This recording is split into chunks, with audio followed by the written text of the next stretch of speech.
కష్టంలోంచి మన బుద్ధితో మనం పైకి రాలేం. అట్లా ఇరుక్కుపోయాం. ఇరుక్కుపోయినప్పుడు ఆపద మొక్కులవాడా అని పిలుస్తాం. ఈ ఆపద నుంచి నన్ను తప్పించు. మొక్కేం పెడతాం? మన శక్తి కొల. ఒక్కొక్కడంటాడు నేను నా తలనీలాలు ఇస్తానంటాడు.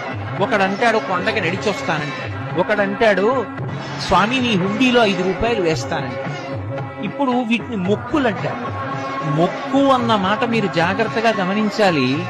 వెంకటేశ్వర స్వామి వారి హృదయం ప్రకారం అయితే వ్యాపారము కాదు.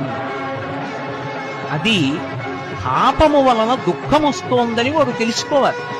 తెలుసుకుని పిలిచావు పరమేశ్వరుణ్ణి. ఆయన ఏం చేస్తాడు? నేను ఆదుకోకపోతే ఎవరు ఆదుకుంటారు? లక్ష్మి. అందుకని ఉంటాను ఈ కలియుగంలో వెంకటాచలం మీద. ఎవడు ఎక్కడ ఎంత మౌనంగా లోపల లోపల పిలిచినా నాకు వినపడుతుంది.